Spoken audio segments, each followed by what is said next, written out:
Hello everyone, and welcome to this corner of stories that will leave you breathless. Before we dive into this tale of old money, silent power, and a spectacular public reckoning, I have a deal for you. Subscribe now and hit that bell so you don't miss any of our epic narratives. Your support is the spark that ignites every one of our stories. Imagine this. The air in the grand ballroom of the Sterling Manor in Boston was so thick you could almost cut it. It reeked of an intoxicating mix of generational wealth and the suffocating sweetness of night-blooming jasmine, a cloying combination of old Boston money and newly minted falseness. From her vantage point near the balconies overlooking the Beacon Hill skyline, Dr. Anya Sterling watched the party's reflection in the immaculate glass. She saw the glittering chandeliers, the guests whispering in tailored suits and silk gowns. But most clearly, she saw her husband, Trent Sterling, enter the room with a woman who was not his wife. The woman, Chloe Vance, clung to his arm like a bejeweled leech, her laughter sharp and triumphant. And in that instant, Anya knew the carefully constructed castle of her life was about to crumble. This was no ordinary party. It was a battlefield, and she had just watched the enemy raise their flag. The legacy and the gilded cage. The Sterling family was not merely rich, they were a dynasty. Their name was etched into the foundations of banks, universities, and the Boston Symphony Orchestra. Their ancestral home, a sprawling stone manor in the heart of the distinguished Beacon Hill neighborhood, was more than a residence. It was a monument to their legacy, with manicured gardens, an oak-paneled library guarding first edition classics, and a ballroom that had hosted senators and governors.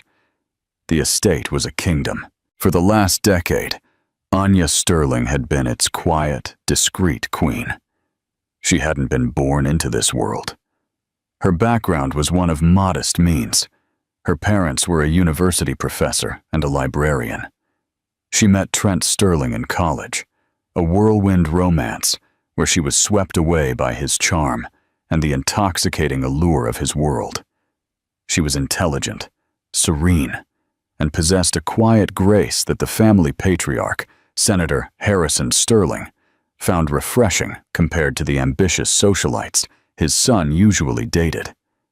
He had given his blessing, and Anya had dutifully assumed her role. She managed the manor with a silent efficiency often mistaken for meekness. She knew the name of every staff member, the favorite flower of every visiting dignitary, and the precise temperature at which Senator Sterling took his evening herbal tea. She was the silent engine that kept the Sterling Empire running flawlessly on the domestic front. While Trent handled the public aspects of Sterling Industries, closing deals and giving speeches, Anya ensured the home he returned to was a sanctuary of perfect order. But over the years, the gilded cage had begun to feel more like a prison. Trent's initial affection had cooled into a courteous, condescending indifference. He saw her not as a partner, but as a high-level domestic administrator. He took her loyalty for granted, mistaking her grace for weakness. Their conversations became transactional, revolving around schedules, events, and his father's needs. The shared laughter and late-night whispers of their youth were distant, faded echoes in the manor's cavernous hallways. Her only true ally in the house was Senator Harrison Sterling. The patriarch, now in his late 70s, and battling a degenerative illness that confined him to a wheelchair, was a man of few words but sharp perception. He had built his empire from the ground up and possessed an unsettling ability to see through facades. He saw the way Trent's eyes avoided Anya when she spoke. He saw the weary sadness that sometimes settled in her expression when she thought no one was looking. Senator Sterling and Anya forged a deep, unspoken bond.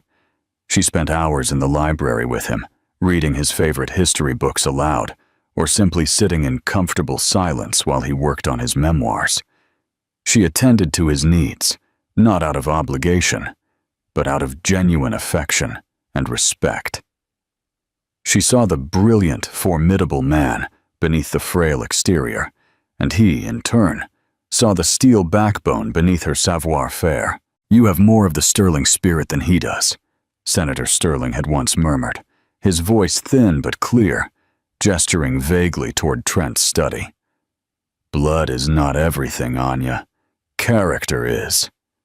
The words had been a balm to her bruised soul, but they hadn't changed the reality of her marriage. 2 years ago, Chloe Vance entered their lives. She was a marketing executive at a firm Sterling Industries had acquired.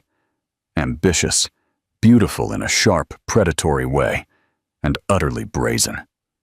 The affair began as whispers, and then became an open secret. Soon, Trent stopped trying to hide it entirely. He began bringing Chloe to corporate events, then to casual family dinners. Each appearance was a fresh humiliation for Anya. She endured the pitying glances of her friends and the smug, triumphant smiles of Chloe, who seized every opportunity to mark her territory. Chloe would casually mention a trip she and Trent had taken, a private joke they shared, or an intimate detail of his life that a wife should know. But Anya didn't know. Chloe was a constant public reminder of Anya's displacement. Yet, for the sake of Senator Sterling, Anya kept her head high, refusing to give Chloe the satisfaction of a public scene. She absorbed the pain, the disrespect, the slow-motion demolition of her marriage, and carried on. Her resilience was a silent act of defiance, a promise to herself that she would not break. But she knew, with a certainty that chilled her to the bone, that a breaking point was coming for all of them. The combat. The Charleston Gala. The annual Sterling Foundation Gala in Charleston, South Carolina, was the social event of the season. It was a night of performative charity, where the elite gathered to extend checks, drink fine wine, and reaffirm their place at the top of the societal food chain. But this year, the gala carried a deeper significance. It was a double celebration, the 30th anniversary of the foundation, and more importantly, Senator Harrison Sterling's 80th birthday. Anya had overseen every detail with meticulous care, from the string quartet softly playing in the foyer to the towering floral arrangements of white orchids and hydrangeas, all a testament to sober elegance, a reflection of Senator Sterling's own tastes. She wore a classic navy gown by a timeless designer, her only jewels the sapphire earrings that had been a gift from the senator years ago. She moved among the arriving guests with effortless grace, a warm smile for everyone, her voice a low, reassuring murmur in the rising tide of chatter. She was the consummate hostess, the very picture of sterling dignity. The party was in full swing when Trent finally made his entrance. He was not alone. Hooked on his arm was Chloe Vance, wrapped in a garish, blood-red dress that plunged dangerously low in the front and audaciously high in the back. It was a dress designed to be noticed, to scream for attention in a room that whispered. Her diamonds were bigger, her makeup heavier, her laugh louder than anyone else's. She was a splash of cheap paint on the canvas of an old master. A hush spread through the ballroom as they entered. Conversations cut short. Eyes darted from Anya to Trent and Chloe, then quickly darted away. It was one thing to take a mistress to a restaurant or a nightclub. It was quite another to bring her to the patriarch's birthday celebration, to the very heart of the family home. It was a declaration of war. Trent, to his credit, looked momentarily uncomfortable. He had the decency to avoid his wife's gaze, his eyes fixed on some point over her shoulder. But Chloe's smile was one of pure, venomous triumph. She scanned the room like the newly crowned queen, her eyes finally settling on Anya. She tightened her grip on Trent's arm, a possessive gesture for all to see. Anya felt 100 pairs of eyes on her, waiting for her to crumble, to yell, to make a scene. She felt the blood drain from her face, but her training, her years of practiced composure, kicked in. She straightened her back, raised her chin, and held her ground. She would not allow this woman to destroy a night dedicated to Senator Sterling. She saw her brother-in-law Robert and his wife Claire shoot her a look of horrified compassion. Claire began to move toward her, but Anya gave a slight, almost imperceptible negative shake of her head. Not now. Don't make it worse. Her heart hammered against her ribs, a frantic bird trapped in a cage of her own making. She watched as Trent guided Chloe toward the central bar, bypassing his father, who was seated in a large armchair near the fireplace, surveying the room with clouded yet discerning eyes. Senator Sterling's expression was unreadable, but Anya knew him well enough to see the flash of deep disappointment, the tension in his jaw. He had seen the entrance, and he had seen his son's cowardice. The night wore on, every minute an agonizing exercise in self-control for Anya. She continued her duties, speaking to donors, directing staff, and ensuring Senator Sterling was comfortable. All the while, she was painfully aware of Chloe's presence. The woman was a gravitational force of disruption, pulling Trent into her orbit and leaving a trail of uncomfortable silence wherever she went. She moved from group to group, introducing herself with a confidence that bordered on arrogance, her voice ringing across the room as she regaled people with stories that invariably featured her jewelry. Anya felt herself dissociate, watching the scene as if it were a play. There was the dutiful wife, the cheating husband, the vulgar mistress, the observant patriarch. The script felt old, tired, and profoundly humiliating. She had played her part with quiet dignity for 2 long years. But tonight, the stage lights felt intolerably hot, the gaze of the audience unbearably heavy. Something had to give.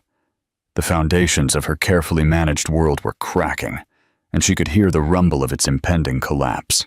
The moment of ignition arrived, as it often does, from a trivial incident.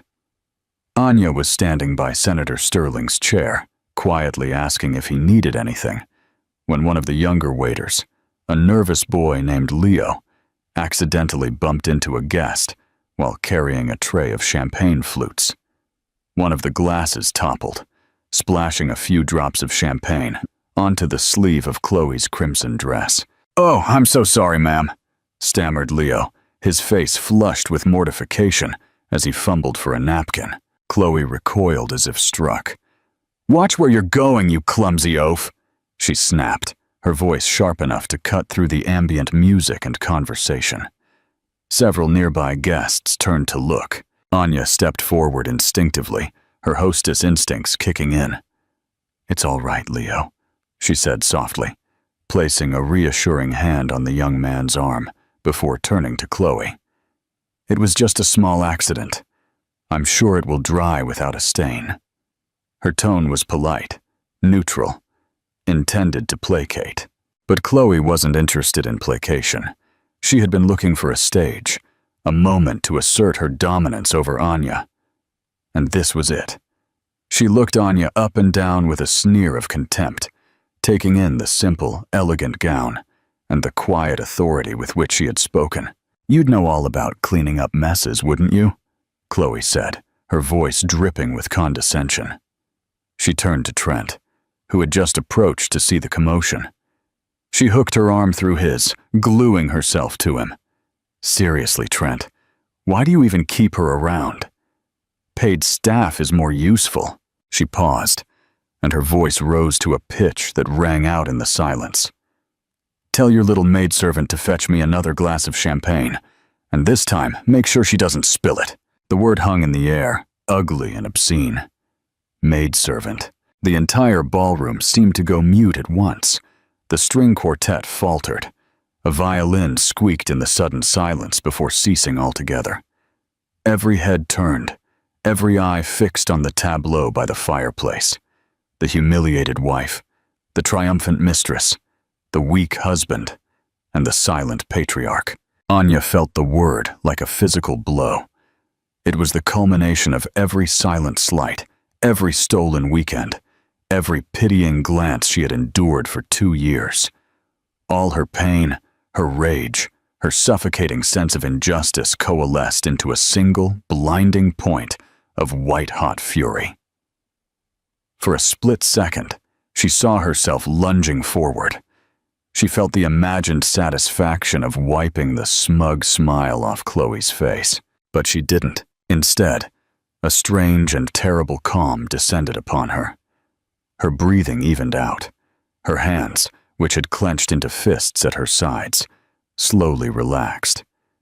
She met Chloe's cruel, bright eyes with a gaze as cold and clear as ice. She didn't need to scream. Her silence was a weapon in itself. Trent looked utterly lost. He looked from Chloe's hard, expectant face to Anya's chillingly serene one. He opened his mouth, then closed it again, like a fish gasping for air. He did nothing. He said nothing. His inaction was a confession, a verdict, a final, unforgivable betrayal. He wasn't her husband. He was simply the man she was married to. Chloe's smile widened. She thought she had won. She had publicly denigrated her rival, sealing her with the ultimate insult in this world of class and status.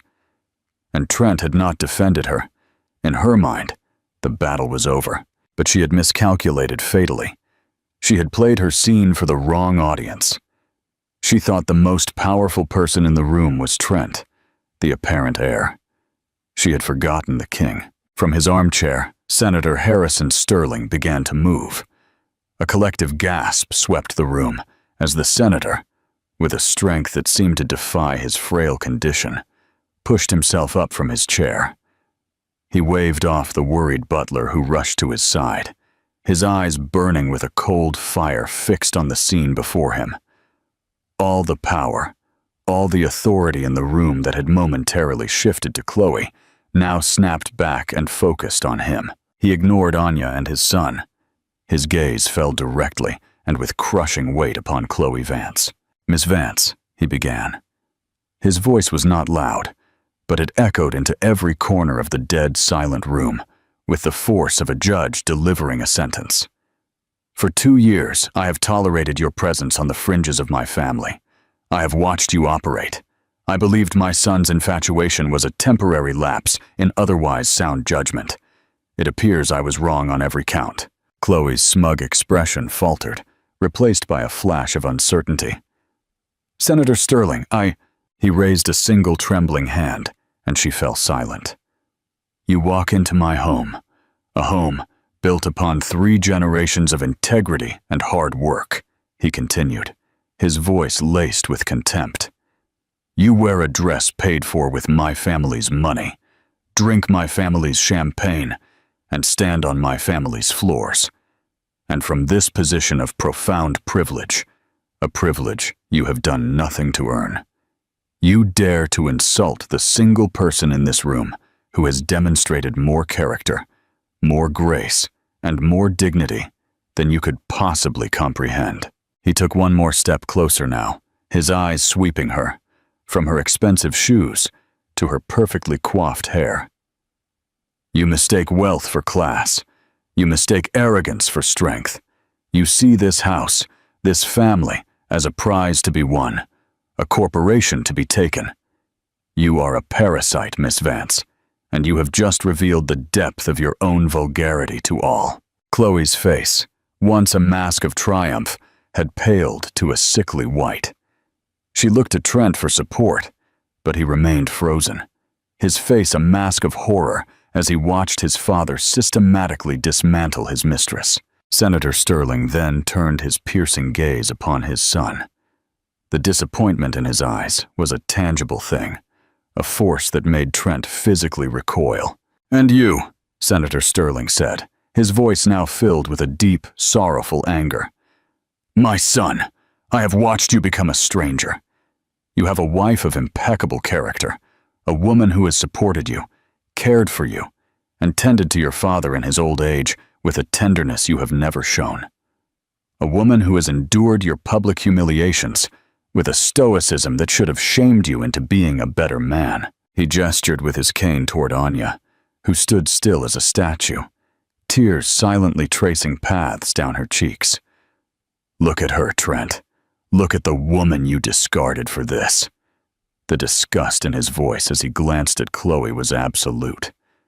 "You have not only broken your vows to her," Senator Sterling declared, his voice rising in strength. "You have broken my trust. You have dishonored our name. You believe because you bear the Sterling name you are entitled to the Sterling fortune, this house, this legacy. You have never understood. The name is not a privilege. It is a responsibility you have failed spectacularly to uphold." The public reprimand was brutal, surgical, and complete. Trent's face was livid. He was no longer the powerful heir of Sterling Industries. He was a boy being scolded by his father in front of all his peers. The power dynamic of his entire life had just been shattered, irrevocably. Senator Sterling took a deep, shaky breath, leaning heavily on his cane. He looked exhausted, but his eyes were clear and determined. He had delivered his judgment. Now it was time for the sentence. "Mr. Thorne," he called, his voice ringing with authority, "if you would be so kind." A burly, silver-haired man in a sober suit, the family's longtime attorney, stepped forward from the edge of the crowd, carrying a leather briefcase. The final act was about to begin. The king's verdict. The Sterling Manor deed.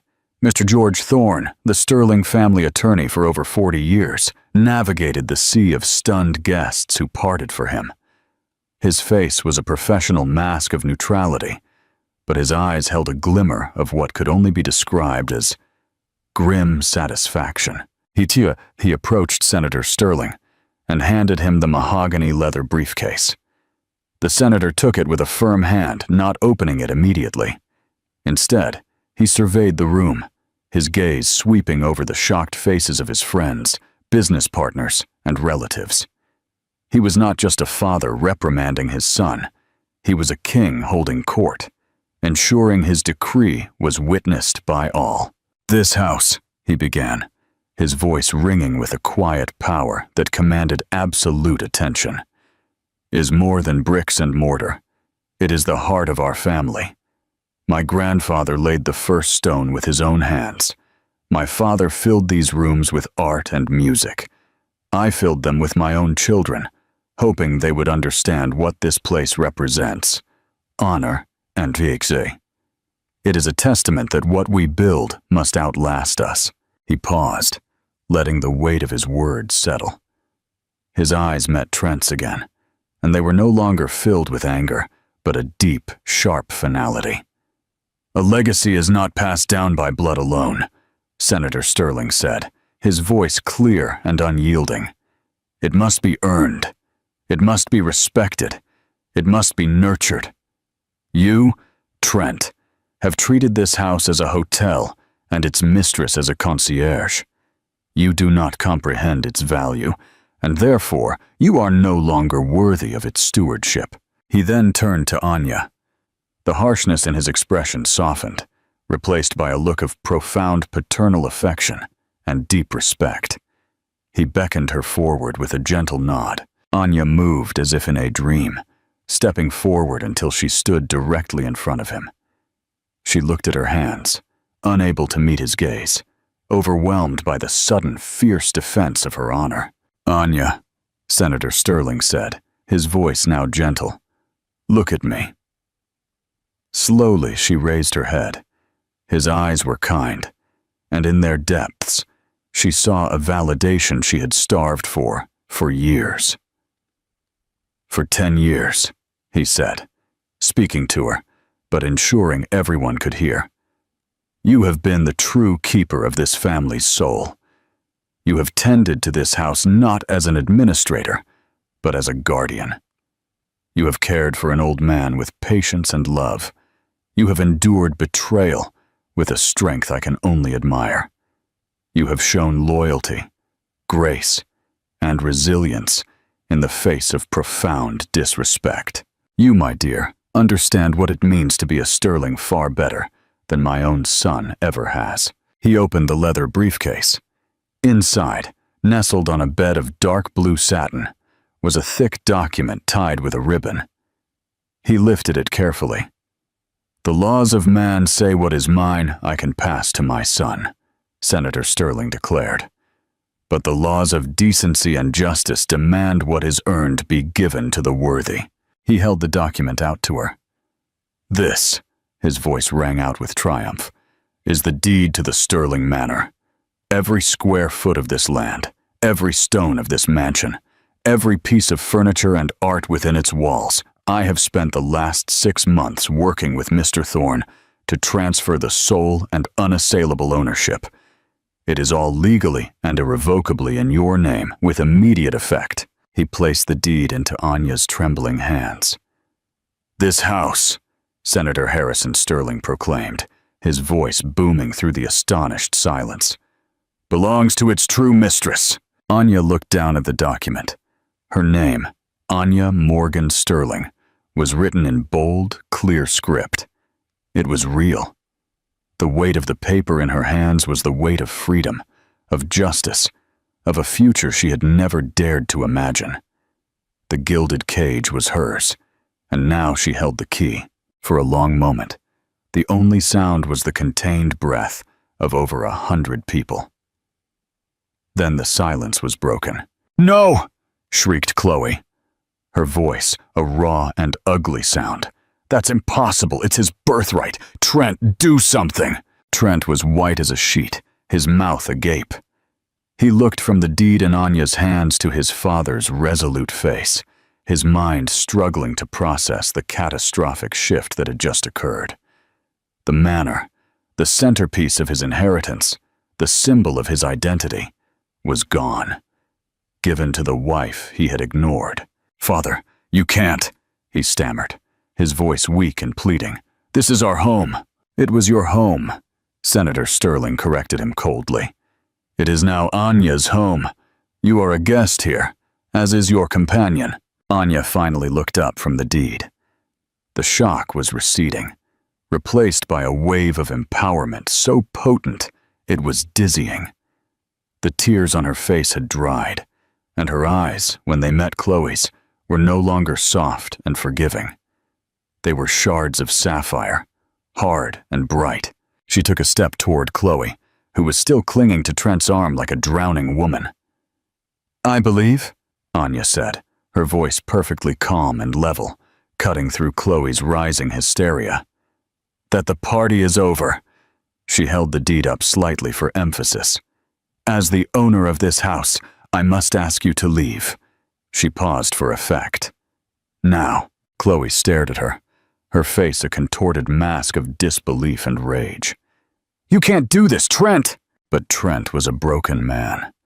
He was looking at Anya as if seeing her for the first time, not as an accessory to his home, but as a woman who held all the power. Anya's gaze shifted to him.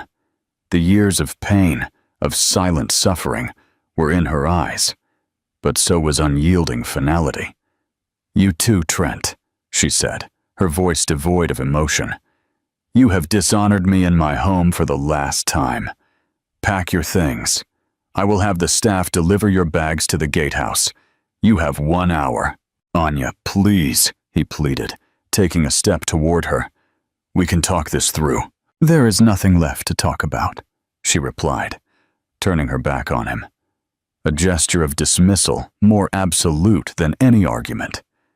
"Head of security, please escort Miss Vance and Mr. Sterling off the premises." 2 burly men in discreet dark suits materialized, moving with silent efficiency. One placed a firm hand on Chloe's arm. She tried to wriggle free. Her voice rose to a high-pitched shriek. "Get your hands off me! Trent, don't let them do this!" But Trent did not move. He simply stared at the life he had just lost.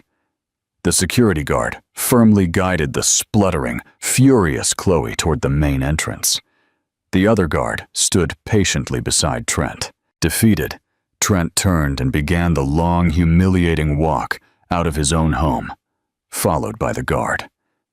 Guests parted to let them through, their faces a mixture of shock, pity, and a certain grim satisfaction.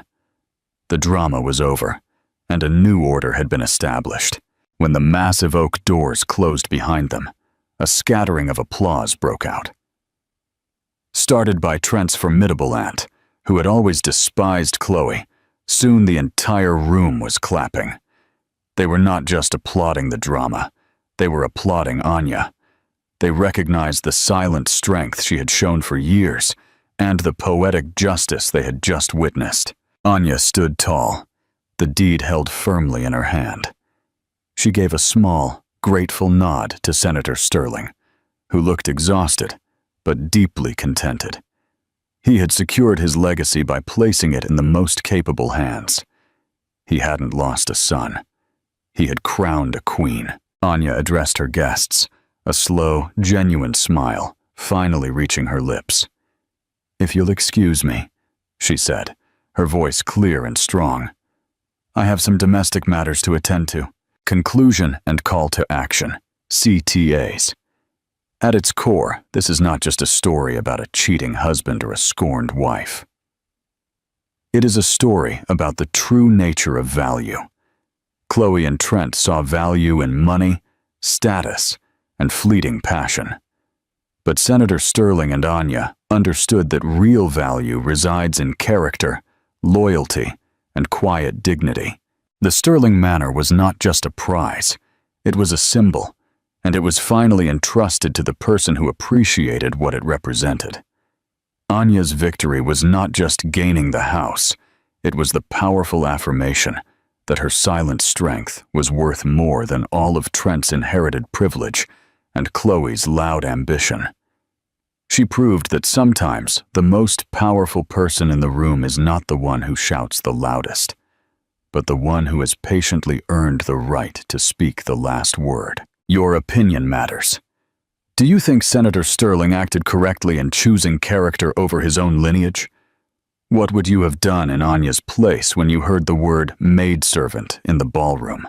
Let us know your thoughts in the comments. If this story resonated and made you feel that poetic justice exists, please give this video a like and share it with someone who needs a reminder that silent strength always prevails. Don't forget to subscribe to the channel and turn on notifications so you don't miss our next story of valor and triumph. Until next time, the second battle, the resurgence of resentment. Part 5.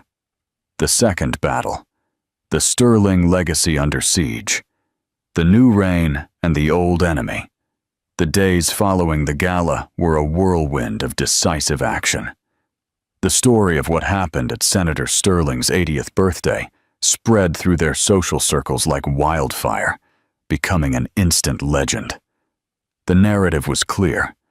The quiet, dignified wife had finally vanquished the vulgar mistress and the worthless husband, backed by the patriarch's unyielding judgment. Dr. Anya Sterling was no longer viewed with pity, but with newfound awe and respect. Her first priority was Senator Sterling. She moved his suite of rooms to the sunniest wing of the manor, overlooking the rose gardens he loved. She hired the best private nursing care to complement her own, ensuring he was never lacking comfort or company. His health seemed to rally with the resolution of his family crisis. A great weight had been lifted, and he spent his days quietly dictating his memoirs to a stenographer, with Anya by his side. Her second act was to file for divorce. Trent, humiliated and desperate, tried to contest it, tried to see her, sending endless texts and leaving tearful voicemails. He begged for a second chance, promising he would end things with Chloe, but he had made one terrible mistake, too many. Anya instructed her attorney, a shark recommended by Mr. Thorne, to ignore it all. The trust was broken beyond repair. The settlement was swift and brutal. Trent was left with the trust fund his grandfather had established for him, enough to live comfortably, but not opulently. He was barred from Sterling Industries, and the senator signed over his controlling shares to a professional board, with a significant portion held in trust for future charitable works in Anya's name. Trent had lost his home, his inheritance, his wife, and his father's respect in one single night. Chloe Vance vanished. Once it became clear that Trent was no longer the golden goose, her calls and texts ceased. She was eliminated from the Sterling Industries corporate roster and disappeared from the Charleston social scene as quickly as she had arrived. A mere footnote in the Sterling family saga. Meanwhile, Anya was undergoing a profound transformation. With the weight of her unhappy marriage lifted, she blossomed. She began taking a more active role in the Sterling Foundation, shifting its focus toward causes she was passionate about. Education for underprivileged women and arts programs for children. She proved to have a keen business sense, much like Senator Sterling, and the foundation's endowment grew under her leadership. She did not wander the vast manor, alone and lost. Instead, she filled it with life. She hosted fundraisers, chamber music concerts, and tertulias for artists and thinkers. She invited her own family, the professor and the librarian, to stay for long stretches, their quiet, intellectual warmth filling the halls that had once echoed with tension. The house, once a symbol of her confinement, was now the seat of her power and her platform for good. It was no longer a gilded cage, but a vibrant, thriving kingdom. Months later, on a warm spring afternoon, Anya stood on the main balcony, the same one from which she had often watched Trent leave for his trysts. She held a glass of wine, looking out over the sprawling gardens that sloped down to the shimmering waters of the Ashley River. The air was filled with the scent of night-blooming jasmine and the distant sound of an orchestra tuning up for a charity event she was hosting. She was no longer Anya, the quiet wife of Trent Sterling. She was Dr. Anya Sterling, matriarch of the Sterling Manor, a philanthropist, a leader. She hadn't inherited her position. She had earned it through silent strength and unyielding character. They had called her a maidservant in her own house. In response, fate and a wise old man had handed her the entire kingdom.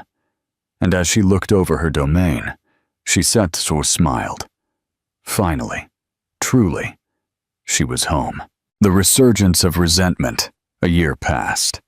The seasons changed, painting the grounds of the Sterling estate with the vibrant greens of summer, the fiery hues of autumn, and the austere, elegant white of winter.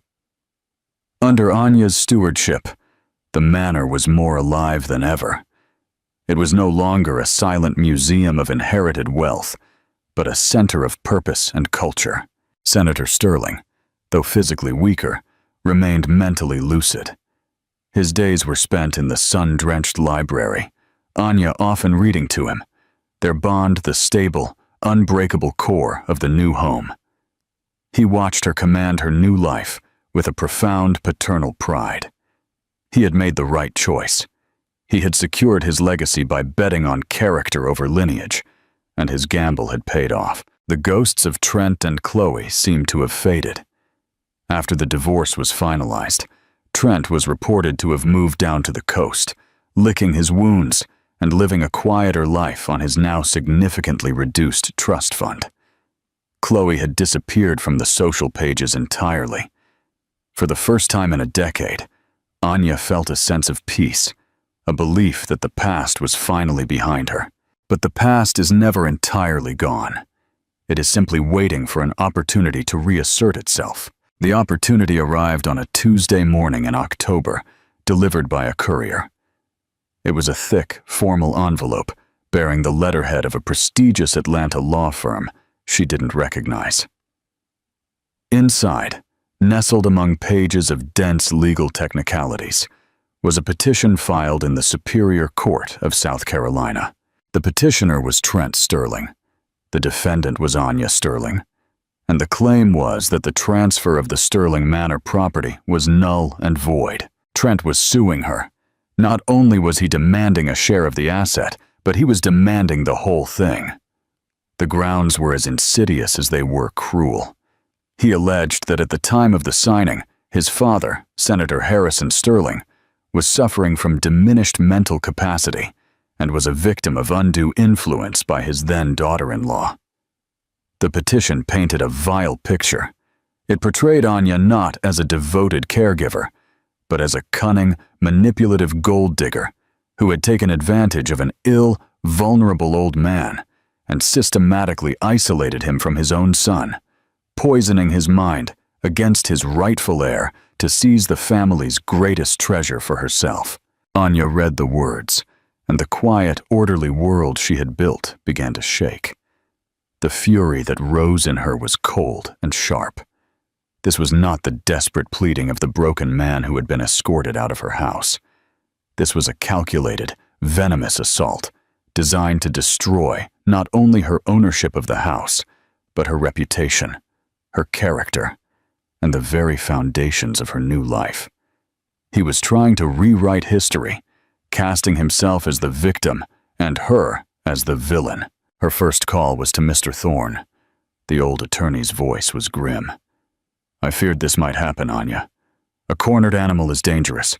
Trent has nothing to lose and a world to gain. His lawyers are sharks. This will be ugly." The ugliness began almost immediately.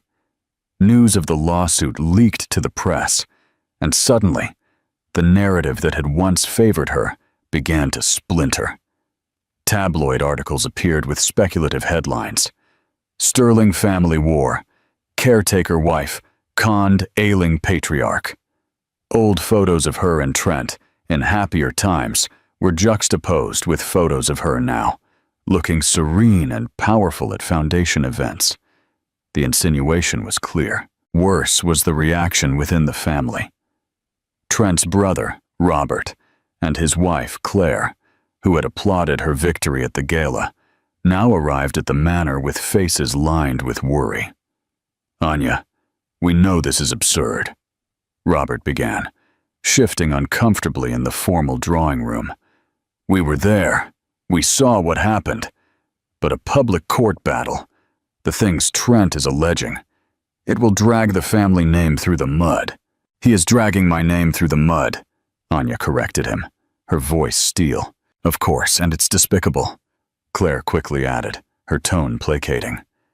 "But his lawyers will subpoena Senator Sterling's medical records, force him to testify, to be evaluated by their doctors. Think of the stress on him in his condition. There has to be another way. A settlement, perhaps. Give Trent a fraction of the value, enough to make him go away." Anya stared at them, a wave of profound disappointment washing over her. She had thought they were her allies, but their loyalty was to the family's pristine public image, not to her, or even the truth. They saw her not as the injured party, but as an obstacle to a quiet, clean resolution. They wanted her to pay the man who had mistreated and humiliated her for years simply to avoid a scandal. "No," Anya said, the word final and absolute. "There will be no settlement. I will not pay my abuser a single dollar for the privilege of being defamed by him. Your father knew exactly what he was doing, and his wishes were perfectly clear. I will not allow Trent to profane his father's legacy and my honor just to avoid some bad press." Robert and Claire exchanged a frustrated look. "Anya, be reasonable." "I am being reasonable," she interrupted, standing to signal the end of the conversation. "I am defending the truth. Trent started this war. I intend to finish it." After they left, the vast house felt silent and imposing once more. The battle she thought she had won a year ago turned out to be only the opening salvo. The real war was about to begin, and this time she was fighting not just for a house, but for her very identity. She walked to the library where Senator Sterling dozed in his wheelchair, a book open on his lap. She watched the gentle rise and fall of his chest and felt a surge of protective resolve. Trent wanted a fight. He had forgotten who he was dealing with. He remembered the quiet, submissive wife. He was about to be reintroduced to the woman who now owned his world. Black pawn. The ultimate proof and the checkmate. The legal battle began in earnest, a grueling process of depositions and discovery motions. Trent's lawyers were relentless. They subpoenaed years of financial records, household staff rosters, and private emails, searching for any scrap of evidence they could twist to fit their narrative. The centerpiece of their strategy was the deposition of Anya herself. They sat across from one another in a sterile, wood-paneled conference room in Atlanta. Trent was there, looking thinner, harder, his eyes filled with a resentful fire. He avoided looking directly at her, whispering to his lead attorney, a predatory-looking man named Mark Torres. For 6 hours, Torres interrogated Anya. He was condescending, invasive, and deeply personal. He brought up her modest background, insinuating she had married Trent for money. He questioned every large purchase she had made, every trip she had taken. He twisted her stewardship of the home into a campaign to control every aspect of Senator Sterling's life. "Isn't it true, Dr. Sterling," Torres sneered at one point, "that you systematically fired staff loyal to Mr. Trent Sterling and replaced them with people loyal only to you?" "I replaced staff who were incompetent or disrespectful," Anya calmly countered, her hands folded on the table. "My loyalty was to the proper functioning of the home and the welfare of my father-in-law, who was the owner of the house." "Your father-in-law, whom you admit was gravely ill," Torres jabbed. "So ill, in fact, that he was easy to confuse, easy to manipulate." "My father-in-law was physically frail, but his mind was and is as sharp as a razor," she said, her voice like ice. "A fact you will soon discover." Throughout the ordeal, Anya remained unyielding. The woman who once flinched at a harsh word now met every attack with poise and precision. She answered every question with the simple, unvarnished truth. Her composure clearly unnerved Trent and frustrated his attorney. They had expected her to crumble, to become emotional and contradictory. They had utterly underestimated her. Following the deposition, Anya met with Mr. Thorne. "They have nothing, Anya," the attorney assured her. "It's all insinuation. But their entire case rests on convincing a judge that Senator Sterling's mind was failing. They will push for a court-ordered competency hearing. It will be a circus." "They won't get the chance," Anya said, a look of quiet determination in her eyes.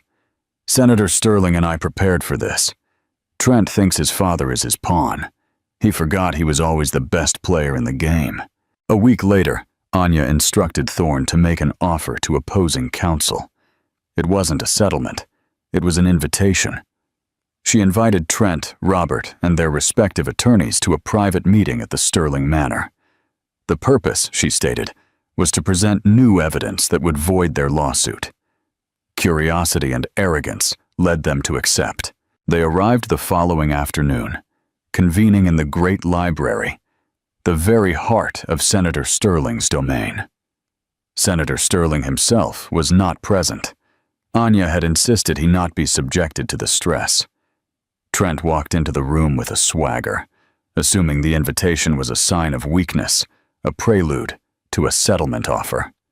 Robert and Claire looked simply anxious, hoping to mediate an end to the family's public humiliation. "Thank you all for coming," Anya began, standing before the large mahogany desk. "You have put my character, and more gravely, Senator Sterling's cognitive state, on trial. You have accused me of manipulating a frail old man.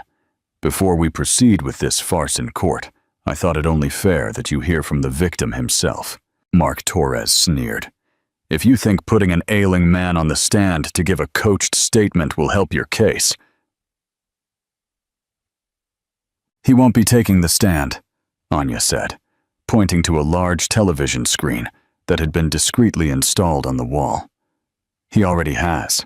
She pressed a button on a remote. The screen sprang to life. It showed Senator Harrison Sterling sitting in that very library in his favorite armchair. He looked frail, yes, but his eyes were clear, intelligent, and piercing. He was looking directly into the camera. The date and timestamp in the corner of the screen read 6:30 p.m. on the night of the gala, just 2 hours after he had signed the final deed transfer documents with Mr. Thorne, who was seated just out of frame. "I am Harrison Sterling," he began, his voice raspy but firm.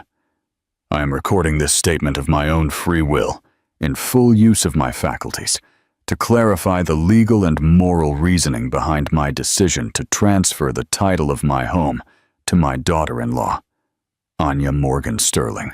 Trent's face went white. Robert leaned forward, his expression frozen in shock. "My son, Trent," Senator Sterling continued, his gaze unyielding, "believes this house is his birthright. A birthright is a concept for kings and fools. In the real world, things of value must be earned or at least respected. Trent has done neither." Senator Sterling then systematically and with devastating precision recounted Trent's years of neglect, his cruelty toward Anya, and his profound lack of character. "Bringing that woman, Chloe Vance, into my home on the night of my birthday was not just an insult to his wife. It was a final demonstration of his pathetic weakness. A man who cannot control his own basic impulses cannot be trusted to steward a legacy." The camera appeared to zoom slightly on Senator Sterling's face. "Let me be perfectly clear for any court or any person who might question my mental state. This was not an act of anger. It was an act of clarity. I have watched Anya for 10 years. I have seen her integrity, her strength, her compassion. She has honored the responsibilities Trent has shirked. She has shown more sterling character than he ever has. The house is not a reward. It is a recognition of who she is." Senator Sterling's gaze then seemed to soften, but his words sharpened. "And to my other son, Robert," he said, and Robert visibly winced. "You may wonder why I did not pass the property to you. It is because your defining characteristic has always been conflict avoidance. You are a good man, but you are not strong. You would have appeased Trent. You would have sold the estate to keep the peace. You would not have fought for it. Anya will." The video ended. Senator Harrison Sterling from the past had delivered the final, unassailable judgment. The silence in the room was absolute, broken only by a small, strangled sound from Trent. He stared at the blank screen, his face ashen. He had been so sure of his father's weakness, so convinced of his own victimization. In 5 minutes, his father had dismantled his entire case, his entire sense of self, with cold, hard truth.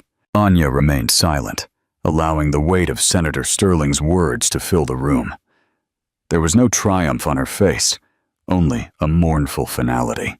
Mark Torres was the first to speak, clearing his throat. "This is highly unorthodox, but compelling." He knew, as did everyone in the room, that the video was a silver bullet. No judge would rule against such clear and compelling evidence of Senator Sterling's intent and lucidity. The lawsuit was dead. The next morning, Trent's lawyers formally withdrew the petition. It was over. Trent left the manor that day without another word.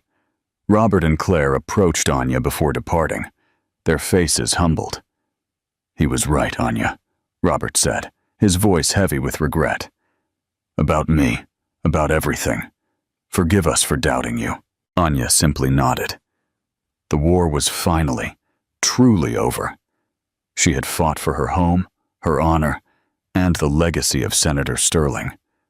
And she had won. Standing alone in this quiet library, she looked out the window at the sprawling gardens.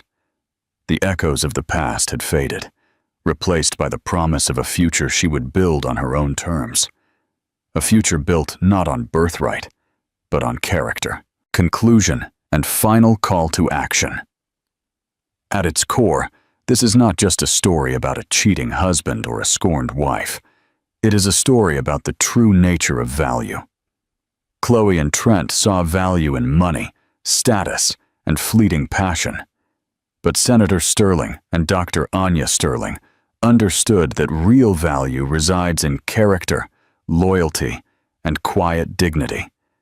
The Sterling Manor was not just a prize, it was a symbol, and it was finally entrusted to the person who appreciated what it represented.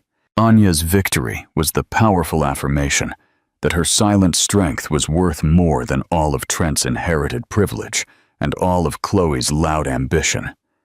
She proved that sometimes the most powerful person in the room is not the one who shouts the loudest, but the one who has patiently earned the right to speak the last word. Your opinion matters. Do you think Senator Sterling was too harsh on Robert, the brother who was conflict avoidant? Was the $500,000 video the ultimate strategic move? Let us know your opinions in the comments. If this story resonated and made you feel that poetic justice exists, please give this video a like and share it with someone who needs a reminder that silent strength always prevails. Don't forget to subscribe to the channel and turn on notifications so you don't miss our next story of valor and triumph. Until next time.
On New Year's Eve, a solitary billionaire CEO receives an urgent call from the hospital. "Hello, sir, you need to come immediately.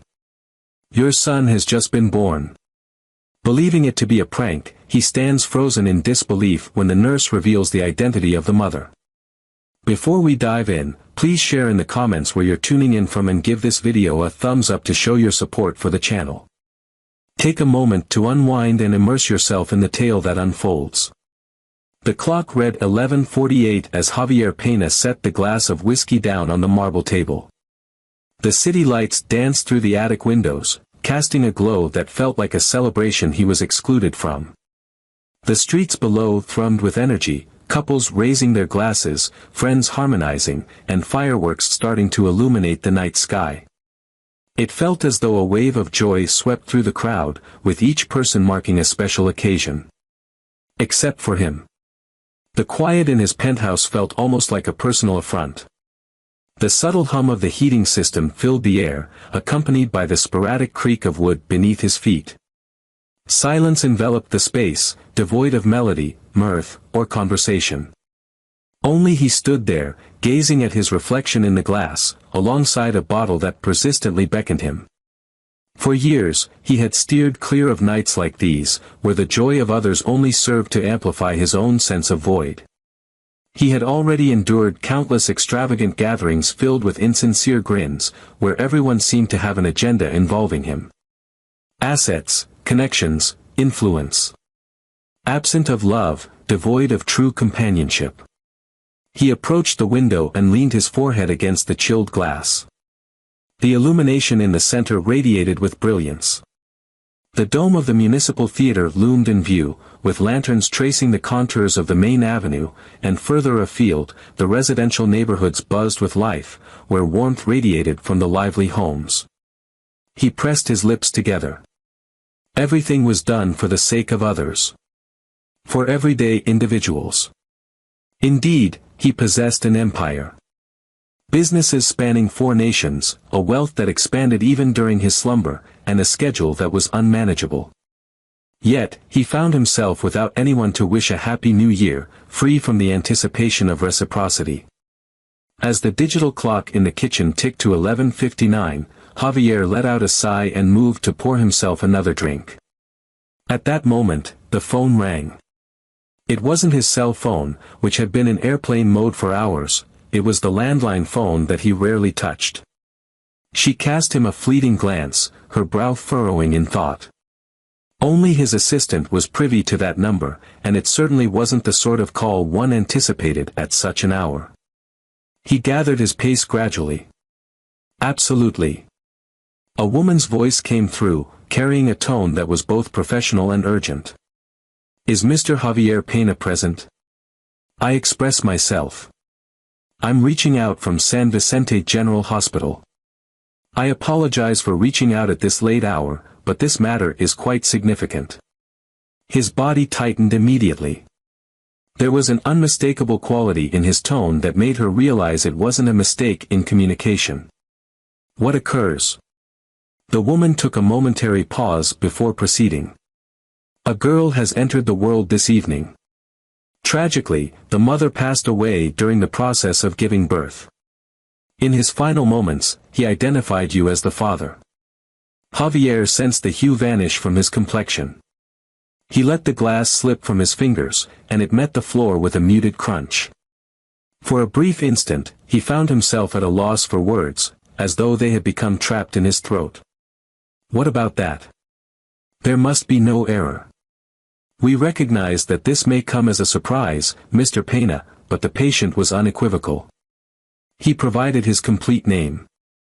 He mentioned that you ought to look after the girl. That simply isn't possible." Javier rested his hand on the counter, a slight tremor betraying his nerves. "I have no participation in matters of that nature. I'm not quite sure I understand your point. The mother has signed the documentation. Please arrive at the hospital at your earliest convenience. The girl is doing well, yet she requires attention. You are the sole registered family member for him." The ensuing silence was palpable.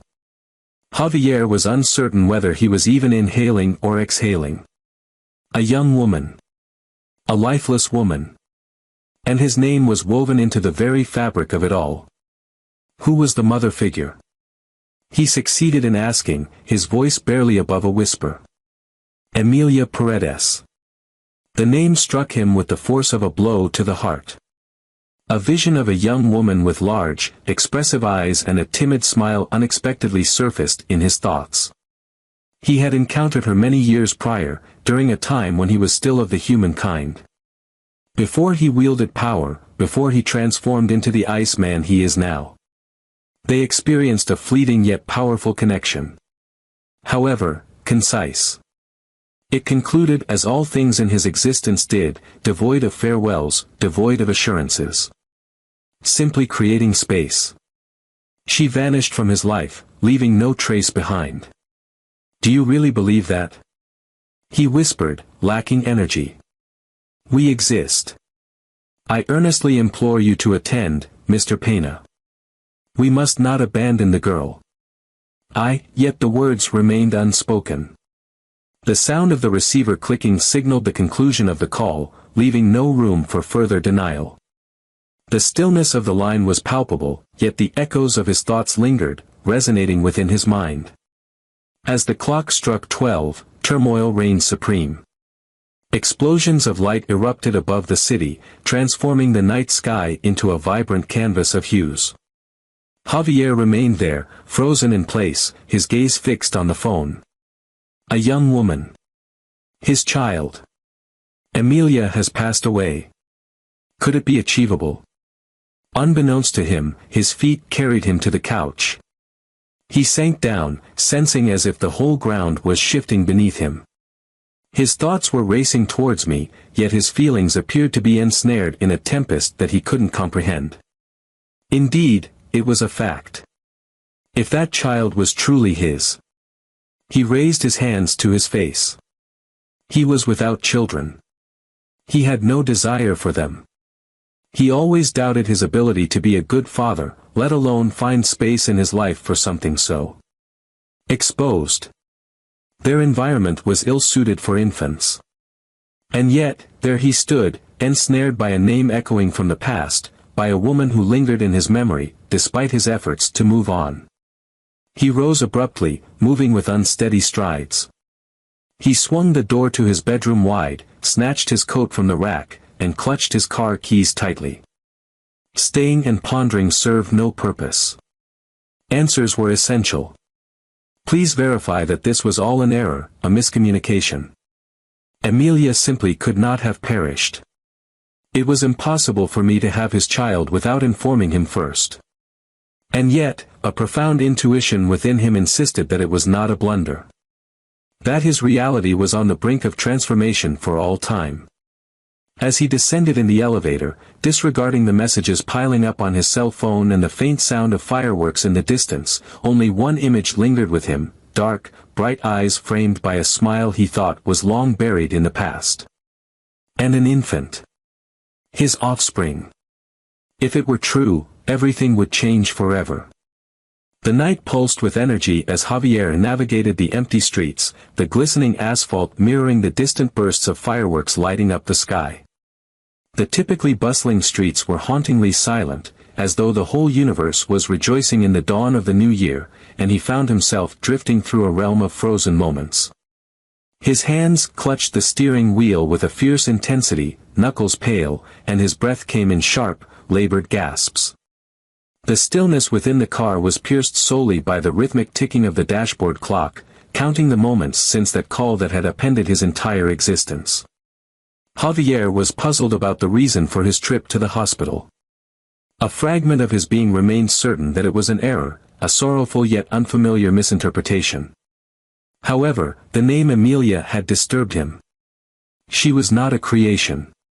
He was not an aloof, indistinct figure. It was genuine. For a fleeting instant, it encompassed all that he had thought was hidden beneath the weight of his career, aspirations, and meticulously crafted solitude. I recalled her muted laughter, as though she were perpetually guarding a fragment of the world within her. Emilia shone brightly during a period of shadows. A getaway. A kind yet resolute woman, who never demanded anything from him, not even reasons for his sudden absences. At this moment. Now she was gone. He departed, leaving a girl behind, a daughter who, as per his final words, was undeniably his. The vehicle came to a halt outside the hospital, and Javier lingered for a moment, gazing at the brightly lit structure with a distant stare. His heart raced, not from a fear of what lay ahead, but from the weight of the past that was poised to meet him head-on. At last, he exited the vehicle, pushed through the sliding doors, and made his way to the reception desk. Javier Pena spoke with a strained tone. "A call came through to me just under an hour ago. I was instructed to arrive." The receptionist sensed an abrupt shift, as though the waiting had vanished entirely. "Indeed, Mr. Pena. The head nurse is expecting you. Kindly accompany me." They traversed the lengthy, stark corridors in quietude. Everywhere was infused with the sharp scent of disinfectant, a reminder of the rituals that marked the end of the day. The hospital exuded a veneer of tranquility, occasionally shattered by the hurried footsteps of staff or the relentless beeping of a monitor. A seasoned nurse, her face a blend of warmth and weariness, stood patiently at the end of the corridor, awaiting his arrival. "Señor Pena," he said, his voice carrying a warmth tempered by a touch of formality. "Thank you for your presence. I recognize that this may be challenging to come to terms with." He nodded, words escaping him. "Prior to your visit to the neonatal unit, the baby's mother entrusted us with something for you." The nurse retrieved a stamp from one of the pockets of her gown. "He urged me to read it thoroughly before arriving at any conclusions." Javier grasped the envelope with quivering fingers. The paper bore a few creases, yet the name was inscribed in a distinct, elegant handwriting that he recognized at once. Emilia. He located a nearby chair, settled into it, and meticulously broke the seal. The note was brief, composed in blue ink, and every word appeared to pulsate on the paper. "Javier, should you find yourself reading this, it signifies that I am no longer present. Putting these words down is a challenge for me, yet it matters deeply that you understand the truth. This girl, our daughter, is neither an accident nor a mistake. I understood the challenges ahead, aware that our lives were diverging, yet I chose to forge ahead on my own. I never intended to disrupt your life or ask anything of you, yet I always sensed, beneath the surface, that there was something beyond mere ambition residing within you. I have always held the conviction that you possessed the ability to experience genuine love, even when you doubted it within yourself. I understand if you find it hard to forgive me for not sharing this with you earlier. Please, keep your heart open to her. Lila is her name. Those eyes belong to you. Your trust means a lot to me." Emilia's tears fell unexpectedly. There weren't a lot of them, but their sincerity was undeniable. The most recent occasion he recalled shedding tears was during his mother's funeral, and even then, it wasn't quite like that. He was engulfed by a wave of emotion, as if the barriers he had painstakingly constructed over the years shattered upon encountering those words. Emilia placed her utmost faith in him, entrusting not just her life, but also the very essence of what she cherished above all else.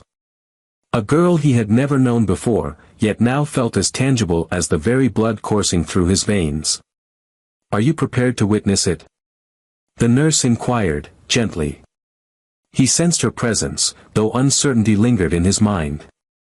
All he understood was that he couldn't depart without catching a glimpse of her, without at least meeting her gaze. They strolled toward the neonatal ward. The atmosphere enveloped in warmth, a hush settled over the surroundings. Numerous cribs lined the room, each cradling small forms, some peacefully sleeping while others stirred gently. The nurse guided him to an incubator positioned by the window. "Meet Lila." Javier moved forward with deliberate slowness. Within the confines of the crib, nestled in a soft pink blanket, lay the tiniest being he had ever encountered. His features were gentle, his skin radiating a warm hue. He lay in slumber, his mouth slightly ajar, while one of his small hands emerged from the cozy blanket. He gazed at her for what felt like an eternity, uncertain of his emotions. She possessed a striking beauty, an exquisite delicacy, and an aura that felt utterly foreign to him. And yet, a stirring in his chest emerged. It was neither assurance nor happiness. The atmosphere was thick with an unsettling blend of remorse, trepidation, and obligation. He was not suited for this existence. I was unfamiliar with the art of changing a diaper, the joy of singing lullabies, or the craft of weaving bedtime tales. His existence revolved around agreements, gatherings, and journeys. No set times for feeding or crying at night. Yet he came to understand that departure was not an option. The nurse, observing his state, positioned a chair beside the incubator. "Feel free to remain for as long as you require. If you'd like, you can go ahead and pick her up. We will be here with you." Javier's denial came slowly. "Not at this moment." Softly spoken. "Very well. Feel free to proceed at your own pace." She turned and left, leaving him in solitude with the girl. Javier's irritation deepened as he gazed at her expression. His mind wandered to Amelia. In every moment, she must have experienced the weight of nurturing that life within her, acutely aware of his absence. In all that remained unspoken, in all that went unnoticed. I found myself caught off guard. I was certain of it. He felt inadequate. Yet, I realized, after quite some time, that readiness isn't always the focal point. At times, it simply unfolds before you. And when the moment arrives for you, the choice is yours. Unbeknownst to him, in that very instant, Javier had already started to make his choice. The soft whispers of the neonatal ward floated through the air, a delicate blend of machine sounds and the gentle rise and fall of tiny breaths. Javier remained in place, silent beside the crib, gazing intently at the baby's delicate features. He was unaware of the duration that had slipped away since their first encounter. Moments, perhaps an eternity. Outside, the first light of dawn was creeping in, and the echoes of the final fireworks had faded away. A new year had dawned upon the world, yet he found himself grappling with the challenge of finding a way to progress. A young nurse approached with caution. "Do you wish to embrace her in your arms?" Javier gazed at her, uncertainty clouding his expression. The fear that consumed him was utterly ridiculous. He had led companies, confronted million-dollar choices, and navigated harsh negotiations with ease, yet now, the thought of nurturing a child just hours old left him frozen in place.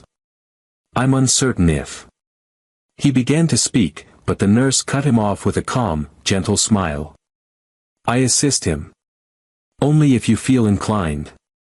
He sensed it, nearly without being aware. At my core, I craved it. I craved the sense of authenticity in this moment.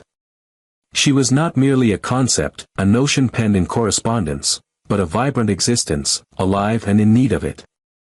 The nurse glided over with practiced grace and gently cradled the baby. With the utmost care, he gently placed her into Javier's embrace. He grasped it clumsily at first, as though he feared it might shatter. Gradually, his arms adapted to his petite frame, and a certain ease began to unfold within him. Lila shifted gently, emitting a soft sound, as though objecting to the alteration in her stance. Javier paused, his breath caught in his chest. He examined her intently for the first time. Her eyes remained shut, with delicate, wispy eyelashes framing her serene expression. The nose, petite. His lips, barely forming a curve, released a sigh so gentle it felt almost ethereal. Then, all at once, one of his tiny hands peeked out from beneath the blankets. His fingers, delicate and small as if crafted from paper, reached out to connect with his. And so it unfolded. The girl encircled her index finger with surprising force. It was a reflection unlike any other. It felt like I was conveying to him that his presence alone was sufficient for me. Javier experienced a tightness in his throat that he found impossible to clear. He held back tears, yet his eyes glistened, and for a fleeting moment, everything around him faded away. There existed neither enterprises nor structures, nor any figures. Only her. Lilac. His child. "Greetings, dear child," he murmured, uncertain of the source of the voice. "I exist. I may not know my place in your world just yet, but here I stand." She remained silent, naturally. She persisted in holding on to him, embodying that serene resolve that infants possess to grasp onto existence, to connection, to comfort. The nurse observed him from afar, honoring the significance of the moment. At last, Javier turned his gaze toward her, a frown on his face, yet his eyes were wider than they had ever been. "Is there a formal title for it?" inquired. "Not at this moment. It seems to exist solely as the child of Emilia Paredes." He cast his gaze upon the girl. Emilia. The name lingered with him, not from sorrow, but from affection. A romance that was fleeting and perplexing, yet has now blossomed in unforeseen directions. "I wish for her to be named Lila," he stated, his tone soft yet resolute. Emilia desired that name, I am certain. The nurse's touch was tender. "What about the second one?" Javier paused briefly. "Lila Emilia Pena. I want you to always be aware of its origins." The name resonated perfectly when he uttered it.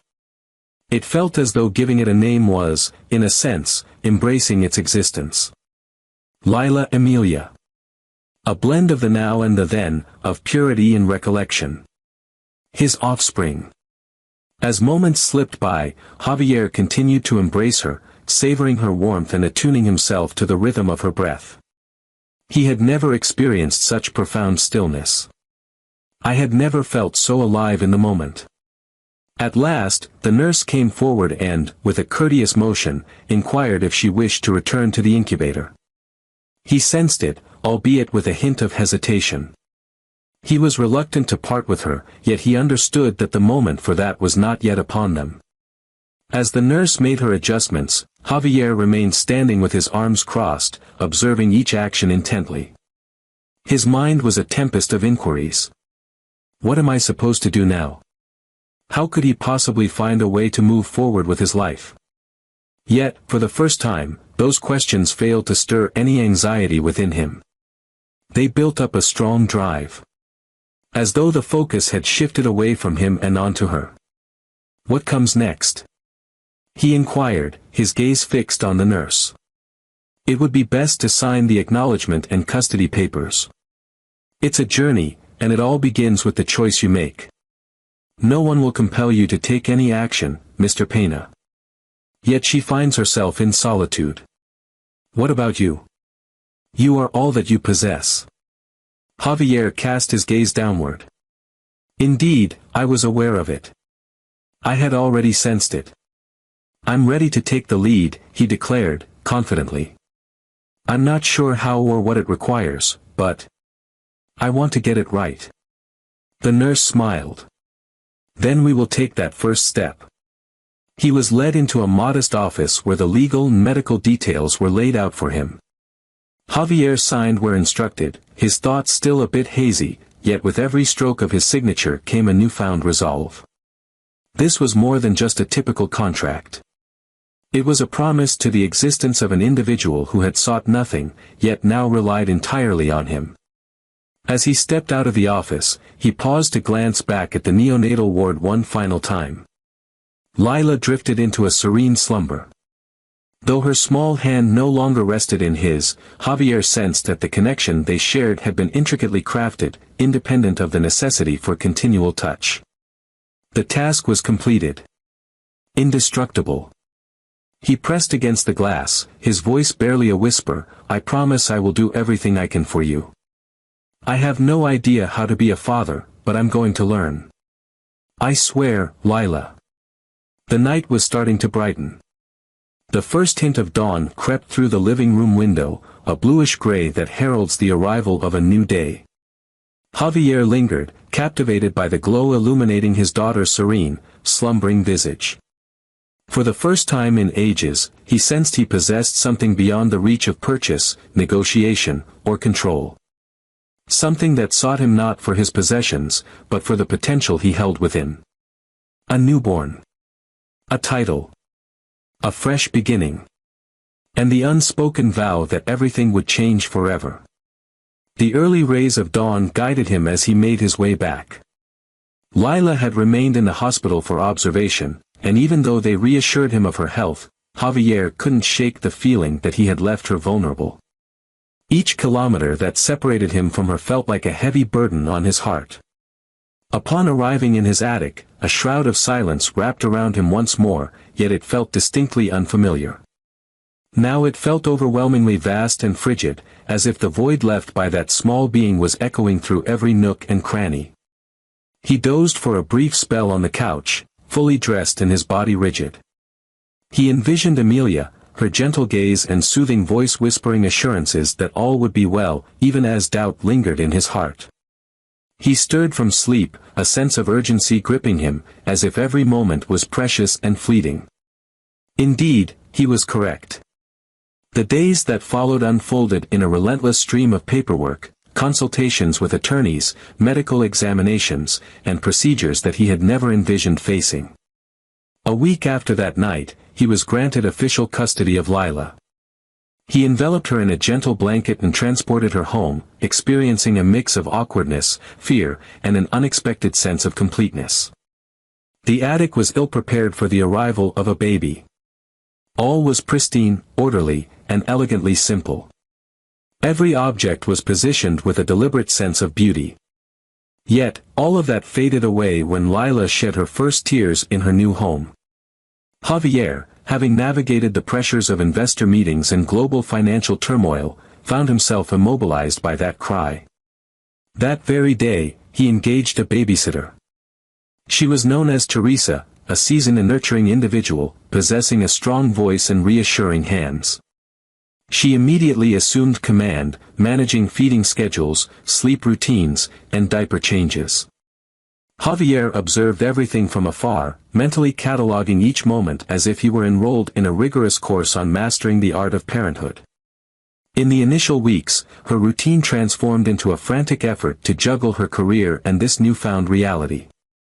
Her mornings, once flawlessly structured with meetings and calls, now started with Lila's cries or the gentle hum of a bottle warming in the kitchen. He secluded himself in his office to focus on his work, while Teresa managed nearly all the other tasks. Despite expressing his gratitude for her assistance, an unsettling feeling was starting to stir within him. Each time I caught the sound of her laughter mingling with the baby's coos or witnessed her gently holding the little one, a sharp twinge of jealousy washed over me, or maybe it was something more profound, shame. As she forged a connection with her daughter, he was only beginning to grasp its significance. In the stillness of the night, as Lila lay peacefully asleep, Javier lingered in the doorway, his gaze fixed upon her. Her petite form lay peacefully in the freshly put-together crib, encircled by plush toys and a soft, glowing night light. He found himself pondering whether she harbored any feelings for him, if she truly recognized him, if she grasped that he was her father, or if he merely existed as another figure in the apartment. In that moment, almost against his will, memories of his own childhood surfaced. The grand residence in which he was raised. The caregivers rotated every 6 months. His mother, perpetually missing. His father, a formidable and stern figure, instilled in him the importance of strength but not the necessity of affection. He had no recollection of a gentle touch or a night spent wide awake by his side. His childhood unfolded as a sequence of directives and demands, devoid of warmth or solace. He pressed his lips together. I never wished that for Lila. History eluded my grasp. I needed to shatter the pattern. The following morning, he rose before Teresa did. He meticulously readied the bottle, recalling the countless times he had observed her perform the task, and stepped into Lila's room just as she started to awaken in the crib. He raised it with caution, sensing his awkwardness and rigidity, yet resolute. Good morning, dear child, he murmured gently, as she gazed up at him with wide, curious eyes. He remained composed. He observed him intently, as though assessing his worth. He nourished her, tended to her needs, and held her close for over an hour, meandering through the attic, engaging in light conversation about trivial matters, the weather, the artwork adorning the walls, and the twinkling city lights beyond. It was on that day that Teresa discovered him cradling the baby in his arms. He remained silent, simply offering a smile. From that point onward, everything started to shift. Javier scaled back his work hours, entrusted decisions to his trusted associates, and restructured his schedule. After years of strict control, he finally allowed chaos to seep into his life. Despite the daily struggles, the restless nights, the fatigue, and the nagging uncertainties, there were still instances that ignited a sense of vitality within him. The moment Lila smiled in his embrace, Javier experienced a profound sensation, as if his heart shattered into countless fragments only to be swiftly restored. It was a half-formed, unrefined, impulsive grin. Yet authentic. And it was meant for him. Yet, there were evenings when the doubt resurfaced. As Lila wept uncontrollably, he found himself at a loss for how to soothe her distress. In moments of feeling unqualified, isolated, and overwhelmingly insufficient. In those moments, he was engulfed by the dread of not succeeding. One morning, after nearly an hour of unsuccessful attempts to lull her to sleep, he found himself seated with her cradled in his arms, gazing out the window. He cradled her softly, weary, overcome. "I'm not sure I can manage this," Lila murmured, leaning her cheek against his. "I'm not sure I possess what you seek." Yet, rather than weeping, she nestled into his embrace and drifted off to sleep. And Javier, inexplicably, sensed a renewed ability to breathe once more. As time went on, he realized that being a father was neither a destination to reach nor a talent to perfect. It was a routine creation. A perpetual yielding of oneself. Ultimately, it was about embracing the reality that he wouldn't possess all the answers, yet his presence and his flawed affection held greater value than any guidebook. Lila altered it. Not abruptly, not astonishingly. Yet with each passing day, each smile exchanged, and every tear shared, something fresh began to take shape within her. A sensation I never realized I was capable of experiencing. Even in his lingering fear, he came to realize that love emerges not from understanding, but from a conscious choice. And he was ready to be present. Without fail. Against all odds, Lila had ignited within him a force more powerful than fear, the profound desire to embrace his role as a father and to excel in it. The weeks flowed seamlessly into one another, marked not by conferences or budget presentations, but by bottles, diaper changes, and fleeting moments of rest. Javier, once accustomed to a life where every second was accounted for and every detail meticulously planned, now found himself counting moments in the rhythm of milk feedings, the contented burps of his child, and the enchanting quiet of his daughter peacefully resting on his chest. Each day unfolded uniquely, yet a certain rhythm was starting to emerge, one that felt increasingly known. Javier stirred awake at the sound of Lila's initial wail, just moments before dawn broke. He felt no more surprise. Instead, he settled onto the bed, his eyelids still weighted, and made his way to the next room, where the small figure who had transformed his life in the most enchanting manner awaited him. He lifted her gently, whispering tender words, and when she caught sight of him, her eyes fluttered open as if she recognized him, as if she understood that he was the one destined to always come back. He mastered the art of reading it. He realized that he emitted a distinct sound when hunger struck and another entirely when he simply craved the comfort of being held. She enjoyed drifting off to sleep with one hand clutching the small blue blanket that Teresa had given her. She found solace in his voice, even if his words were trivial or he simply read her work reports with a gentle inflection. One day, as he was engaged in the act of bottle feeding, Lila cast a gaze upon him that was so intense it left him feeling utterly unarmed. As she completed her drink and he gently placed her on his shoulder to assist with the burping, a soft moan escaped her lips, and then grinned. It was a brief, clumsy, nearly undetectable smile. Yet, it was his inaugural experience. And Javier sensed an overwhelming openness in his chest. A gentle chuckle escaped him, surprising in its spontaneity, and he lingered there, holding her closer than ever, as though he wished to become one with that fleeting moment. "You truly have no clue how to handle this situation with me, do you?" he murmured softly to her. "I have just finalized the most significant agreement of my career. You didn't even need to request it from me." That moment marked a significant shift. Not solely due to the bond he experienced, but because it compelled him to view his life from a fresh perspective. He started to perceive his company, his meetings, his empire, as a mechanism that had lost its once compelling allure. For the first time, his position as CEO felt insignificant next to the importance of being Lila's dad. On a particularly tumultuous morning, after Lila had an unfortunate incident with her breakfast all over her shirt right before a video call with Japanese investors, Javier came to the stark realization that he could no longer maintain the facade that everything was unchanged. He ended the call, removed his soiled tie, and dialed Marcos, his trusted partner. "I need you to take charge for a bit," he said straightforwardly.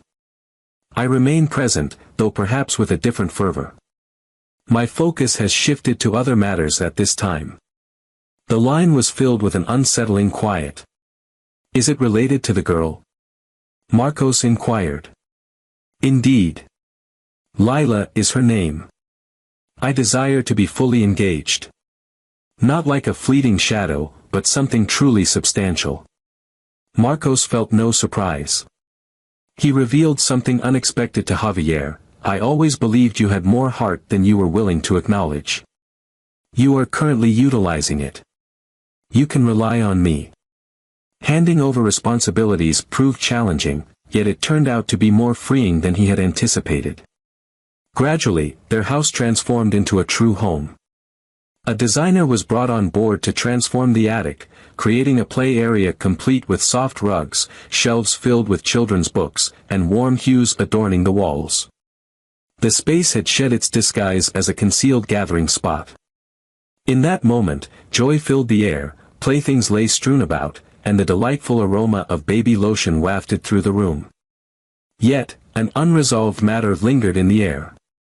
There was a gnawing feeling that troubled him during the quiet nights, as Lila lay peacefully asleep while he found himself wide awake, fixated on the ceiling. Emilia. She lingered in my thoughts, an unshakable presence. Contemplating the experience of her pregnancy. In those moments when you considered reaching out to him but ultimately chose not to. In the solitude he must have experienced while navigating such significant choices without their backing. And, most importantly, in the courage of having welcomed Lila into existence through love, despite his absence. On a Saturday morning, he entrusted Lila to Teresa and made his way to the cemetery, where he had been informed Emilia lay at rest. He lacked both blooms and crafted phrases. A subtle sense of remorse and an urge to bring closure to a lingering chapter that had remained unresolved for far too long. The sky was overcast. The leaves drifted gently onto the tombstones, while a tender breeze stirred his coat.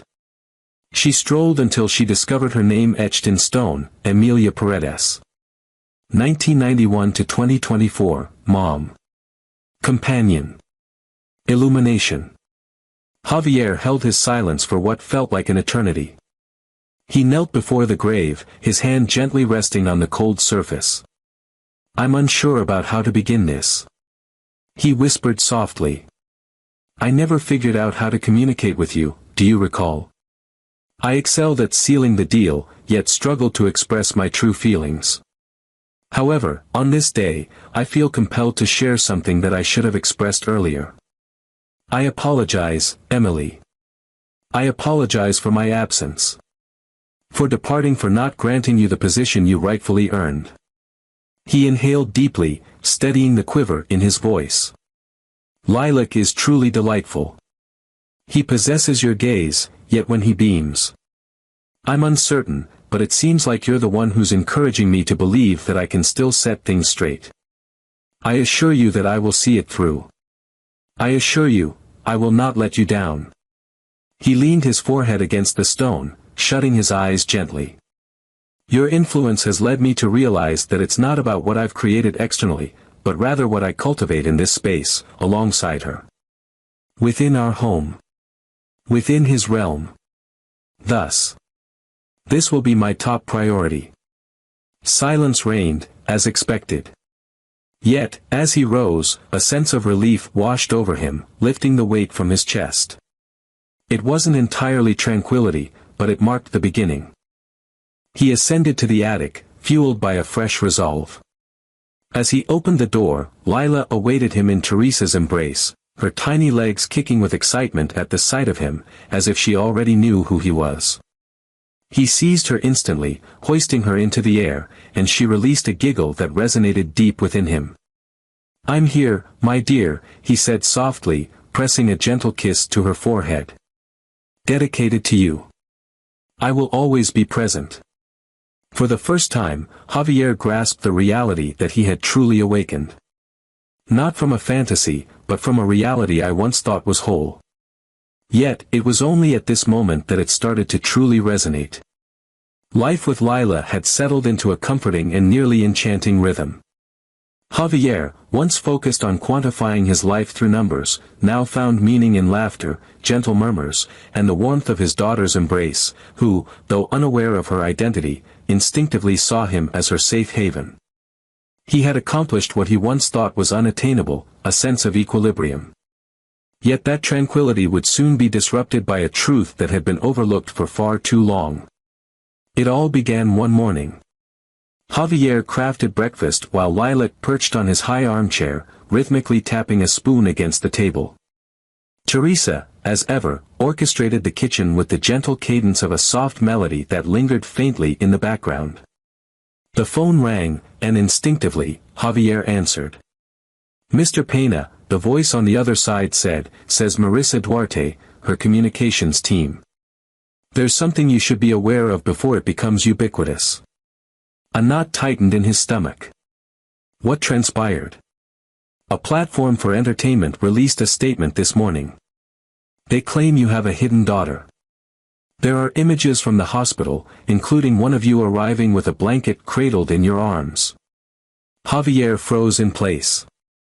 The sharp clang of the spoon against the wood echoed, while the rest faded into a haze. Marissa kept speaking, yet her words fell on deaf ears. All that occupied my mind was Lila. In his gapped grin, in his scent of powder and comforting warmth of milk. In what manner the unforgiving realm from which he emerged could now direct its focus towards her. Left hanging without elaboration. He grabbed his cell phone, launched the browser, and with just his name typed in, the headlines popped up instantly. CEO Javier Pena astonishes everyone with an unforeseen announcement of fatherhood. Who is the mother of that girl? A wealthy entrepreneur and his enigmatic heiress, the tale concealed within the quietude. The images caused him to clench his jaw. Some images were indistinct, yet others distinctly captured him as he exited the hospital, cradling Lila in his arms. Another shot, uncomfortably close, depicted Teresa making her way into the attic, a children's backpack slung over her shoulder. The photographers arrived shortly thereafter. In the days that followed, numerous vehicles were stationed in front of the building. Some reporters posed as distributors, while others slipped anonymous notes at the reception. Javier swiftly bolstered security measures and barred entry to anyone not on the list, yet this action fell short of restoring a sense of calm. Lila, untouched by the turmoil around her, stayed unchanged. Yet he does not. I sense the unrelenting gaze of those devoid of any moral compass. For the first time in his life, he felt liberated from the constraints of public perception and the repercussions of his choices. His only concern was for her well-being. One evening, as they sipped coffee in the kitchen, Teresa, ever the voice of reason, offered a suggestion. Why don't you confide in someone you trust? A friend, perhaps a relative. You don't have to face this alone, Javier, and she shouldn't have to either. He looked at her, coming to the unsettling realization that it had been a long time since he had opened up to anyone outside of work. That very week, he reached out to Clara, her distant cousin with whom she had shared countless summer days during her childhood. He had lost touch with her years ago, yet he recalled that it was always straightforward, genuine, and filled with a tremendous warmth. "Xavier?" he responded, taken aback to see his number. "Are you all right?" "I don't know," he admitted. "I have a daughter. Her name is Lila. I can't quite explain it, but there was something about you that made me feel comfortable enough to share my thoughts." Clara moved forward without a moment's doubt. He arrived the following day, carrying a bag brimming with his daughter's gently worn clothes, a batch of homemade cookies, and a collection of maternal advice that he recited from memory, never glancing at the paper.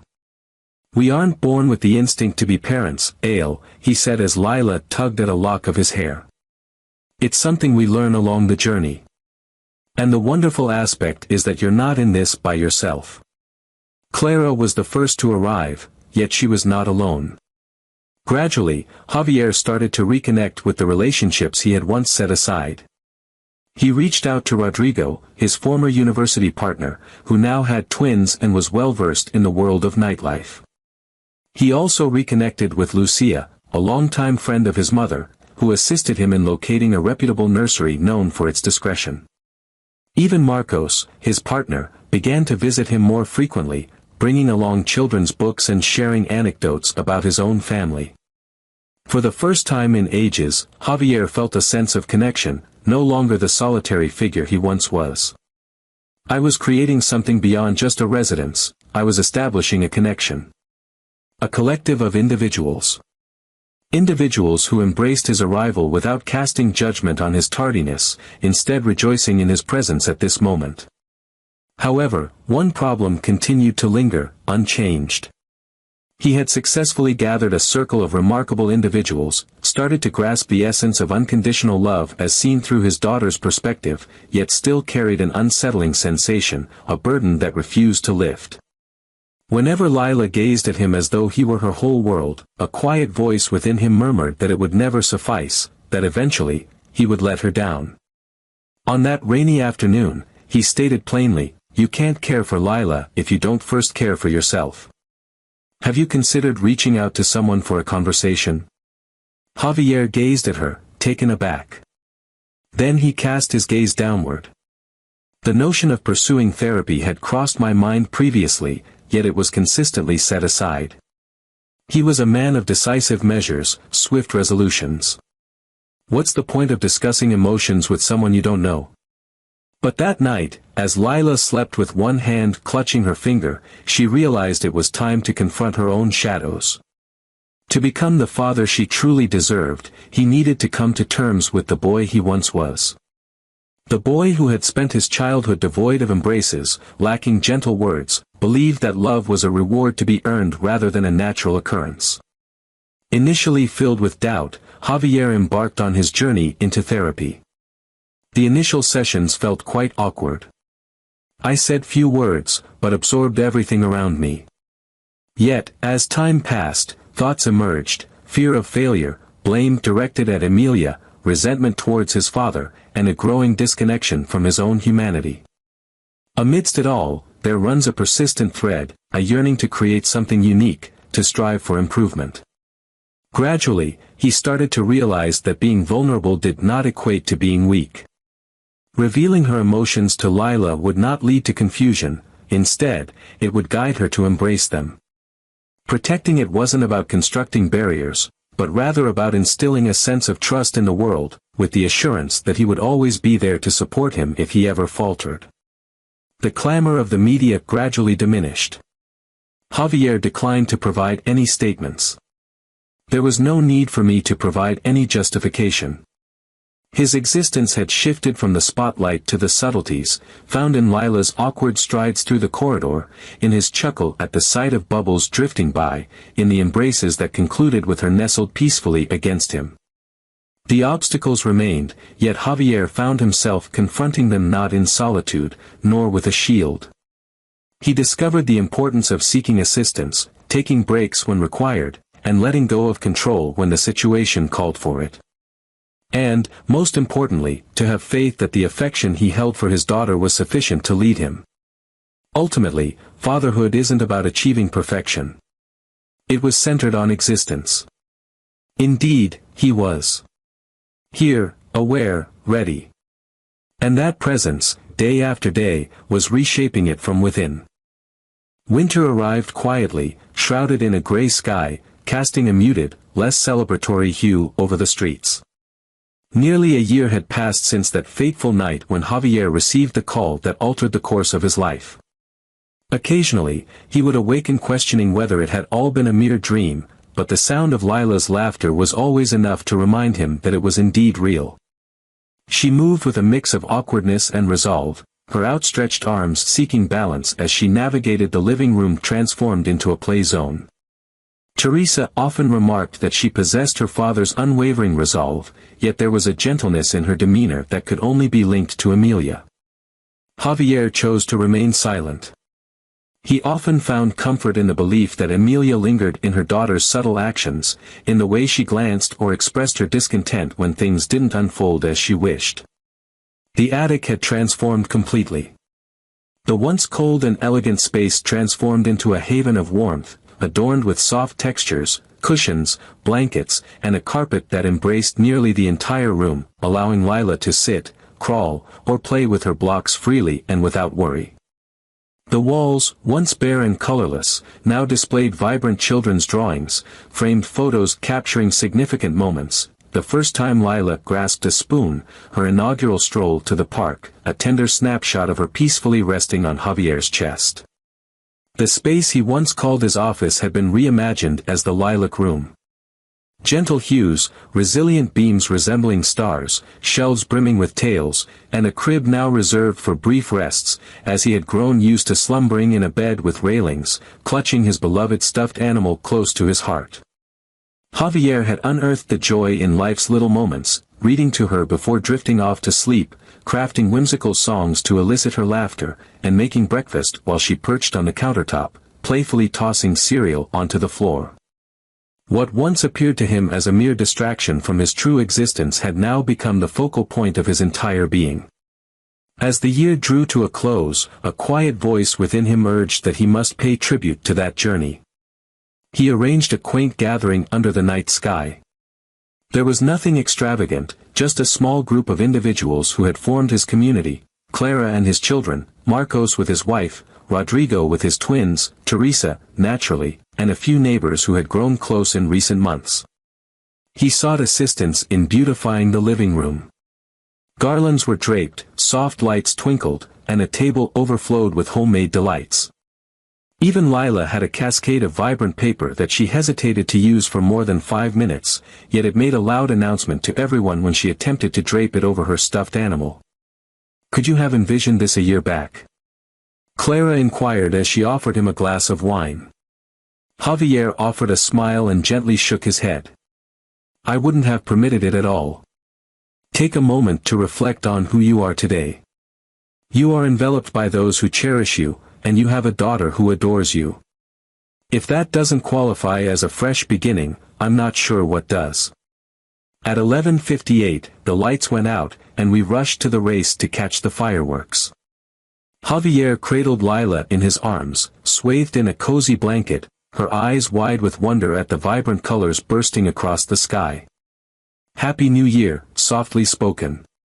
"I appreciate your guidance in embracing new beginnings." Amidst the laughter, hugs, and twinkling lights, Javier experienced a profound, quiet feeling that guided him toward a new choice. That same night, after everyone had departed and Lila was fast asleep, she found herself seated at the desk, staring at a blank notebook. He started to compose a draft, almost instinctively, as though the words had been poised for him all along. The concept originated weeks prior, but it was in the meeting that it truly began to take form. I envisioned establishing a foundation. Not in the role of a business owner, but in the capacity of a parent. I aimed to create something meaningful in honor of Emilia, while also reaching out to all the other Emilias out there. Solo parents. Single parents. Children brought into a world of unpredictability, neglect, and limited prospects. He reached out to the Luz de Emilia Foundation. The aim was evident: to extend support to parents in challenging circumstances, to furnish resources, legal guidance, medical aid, and most importantly, emotional reassurance. I aimed to create environments where everyone felt a sense of belonging, just as he believed Emilia ought to have experienced. The launch process spanned several months, yet it culminated in a delivery that astonished even its most seasoned collaborators. He allocated a portion of his wealth to establish offices, recruit dedicated professionals, and forge partnerships with hospitals and community centers. The foundation expanded rapidly, propelled not just by Javier's reputation, but by the clear vision it embodied.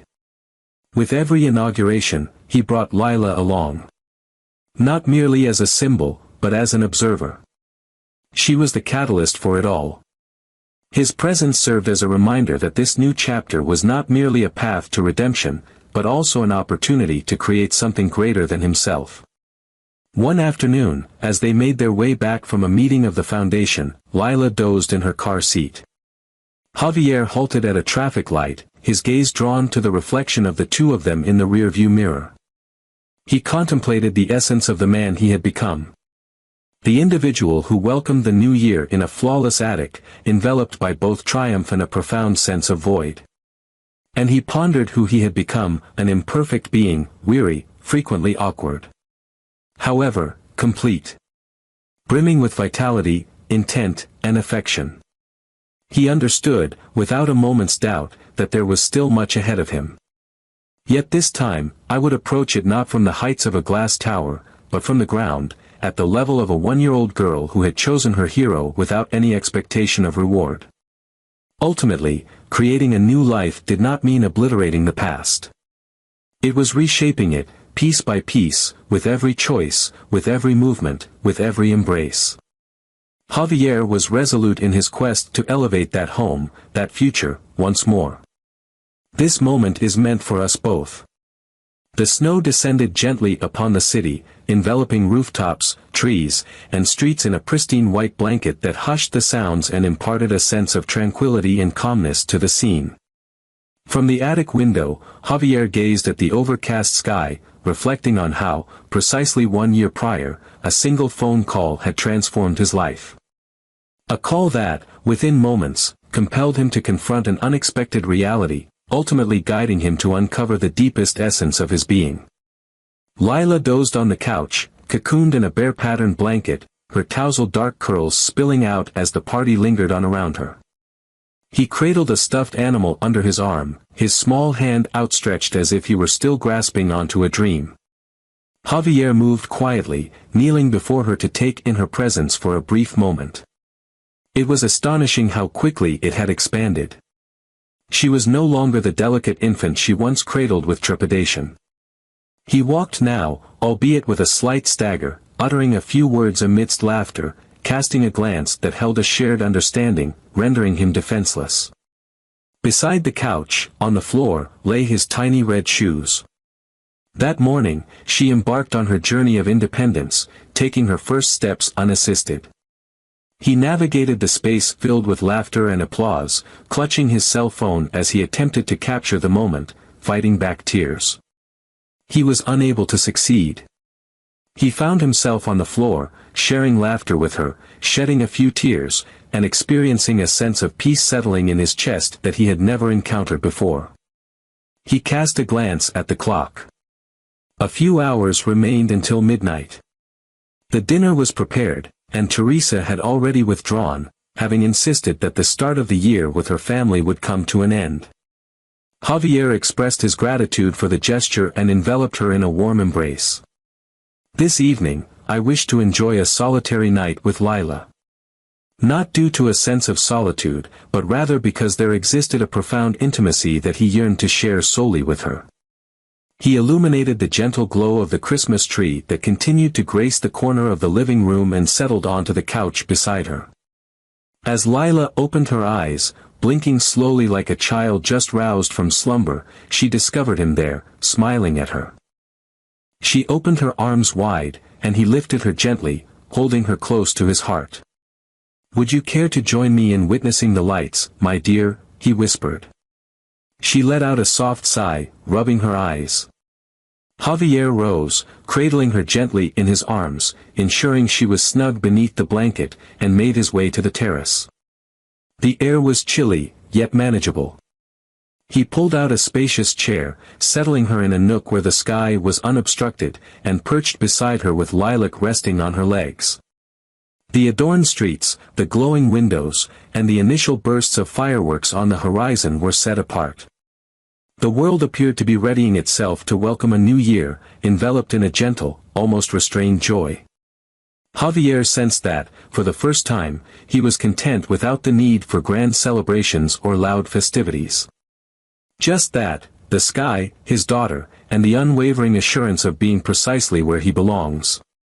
A year ago, at this moment, I was completely unaware of your existence, he murmured softly, running his fingers through his hair. Now, I find it hard to imagine my life before you came into it. Lila shifted slightly, settling into his lap, and he kept speaking, uncertain whether he was doing more for her or for his own sake. I believed I possessed all that was necessary. I believed that achieving success was sufficient. Yet you were anticipating my arrival. Even though I was unaware. He gazed at the sky, where a crimson explosion crafted a momentary blossom. I wasn't the ideal choice, Lila. I have made mistakes on numerous occasions. I overlooked the significant. Yet, you provided me with another chance. Emilia as well. Though it may have faded, I sense that your strength still resides within you. And I want you to understand that it will always have company. Lila lifted her gaze, her dark eyes reflecting a striking resemblance to her mother's. He grinned, revealing a mouthful of dazzling teeth, and gently caressed his cheek with a warm hand. Javier shut his eyes and pressed his lips to his fingertips, filled with gratitude. Nothing could embody redemption more perfectly than that. As the clock struck midnight, a dazzling array of fireworks erupted in every direction. The sky shimmered with hues that danced in Lila's captivated gaze. Javier held her stronger, curling her against her chest, and whispered among the rumble of the lights, I love you. And I promise you that I will do my best to give your life you deserve. For you. And for her. At that moment, everything seemed to stop. No noises matter, nor the lost years, nor the mistakes. Only that moment mattered, a girl in her father's arms, under a sky of promises and colors. The cold no longer felt. Javier remained silent, letting Lila enjoy each light, every burst. And while doing so, I thought about how love can get in unexpected ways, how life, with all its hardness, can also give second opportunities. They returned in a while later. Lila was already half asleep, with her head on her shoulder and legs hanging softly. Javier took her to his bed, took the blanket and wrapped her carefully. He stayed for a while looking at her sleep, with a quiet smile, and then turned off the light. In the living room, a glass of wine was served and sat in front of the window. The city was still alive, but he felt in peace. He had achieved it. Not because his life was resolved, or because he had all the answers, but because he finally understood what meant being complete. In the distance, his image was reflected in the glass. He was no longer the same man a year ago. He had the most marked dark circles, perhaps some new gray hair, but also a light in the eyes that he had never had before. Lila had changed her life. Not with great gestures, but with every laugh, every insecure step, every unexpected hug. She had shown him that love is not sought. Sometimes, it simply arrives, when you least expect it. And in that love he had found his purpose. Not as an entrepreneur, not as heir to a millionaire legacy, but as a father. As a man who, lost in his wealth, found the greatest treasure where he expected him least, in the heart of a girl who did not even know how to speak, but who had taught him to listen. The clock marked 12:40-5 when Javier got up, turned off the lights, and went to bed. But before closing the door of the lilac room, he stayed for a moment observing it. New Year, my love, she whispered. Thank you for choosing me. He closed the door gently. And with a calm that had not felt in years, he dropped into bed, knowing that the best of his life was no longer to come. It was happening. At every turn. To each hug. To each dawn. Because, sometimes, the greatest gifts arrive in the most unexpected wrapping. And love, when it is true, has the ability to heal even the oldest wounds. If you liked this story, don't forget to leave a like, it really helps the channel. And if you want to listen to more moving and exciting stories like this, subscribe and activate notifications not to miss any. Tell me in the comments what you thought, I would love to know your opinion. Thanks for your support and see you in the next story.